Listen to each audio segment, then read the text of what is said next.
Social media వేదికగా ఎక్స్లో AI ఆధారిత గ్రోక్ చాట్బాట్ అసభ్య చిత్రాలను రూపొందిస్తుందనే ఆరోపణలు వెల్లువెత్తుతున్నాయి. ఈ వివాదంలోకి అమెరికా రచయిత్రిని లాగారు. అమెరికా రచయిత్రి ఆష్లీ సెయింట్ క్లెయిర్ కూడా గ్రోక్లో తన అసభ్య చిత్రాలను కొందరు యూజర్లు సృష్టించినట్లు ఆరోపించారు.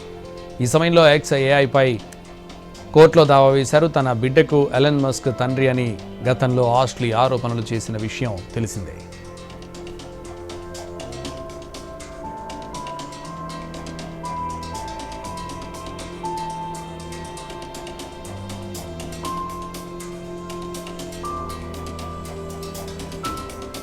XAIలోని గ్రోక్ అసభ్య చిత్రాలను సృష్టిస్తోందని ఆష్లీ ఆరోపించారు.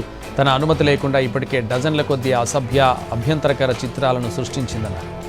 ఇటీవల ఓ చిత్రాన్ని ఆ సంస్థ దృష్టికి తీసుకెళ్లారని, ఆ తర్వాత కూడా అనేక ఇమేజ్లు దర్శనమిస్తున్నాయన్నారు. దీంతో న్యూయార్క్ కోర్టులో దావా వేసిన ఆమె సంస్థపై చర్యలు తీసుకోవడంతో పాటు నష్టపరిహారాన్ని డిమాండ్ చేశారు. అయితే దీనిపై XAI నుంచి ఇప్పటివరకు ఎటువంటి స్పందన రాలేదు.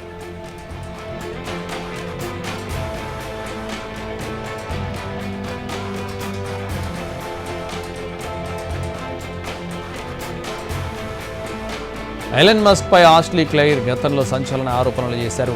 తమ ఇద్దరికీ పుట్టిన చిన్నారికి తండ్రిగా తన పేరును బయటపెట్టొద్దని మస్క్ తనను కోరినట్లు ఓ ఇంటర్వ్యూలో పేర్కొన్నారు.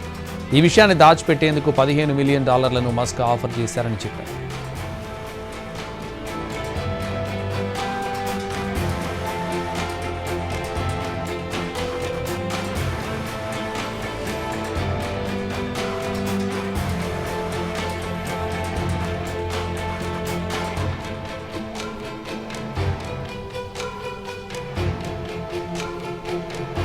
మరోవైపు మహిళలు, చిన్నారుల అసభ్య చిత్రాలను గ్రోక్ సృష్టిస్తోందని భారత్ సహా ప్రపంచవ్యాప్తంగా అనేక దేశాలు ఆరోపిస్తున్నాయి.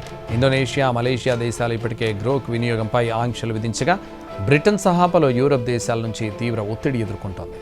ఈ క్రమంలో దిద్దుబాటు చర్యలు చేపట్టిన ఎక్స్ గ్రోక్ సాయంతో వ్యక్తుల ఫోటోలను ఇబ్బందికరంగా మార్చే అవకాశం లేకుండా చర్యలు తీసుకుంటున్నట్లు ఇటీవల వెల్లడించింది.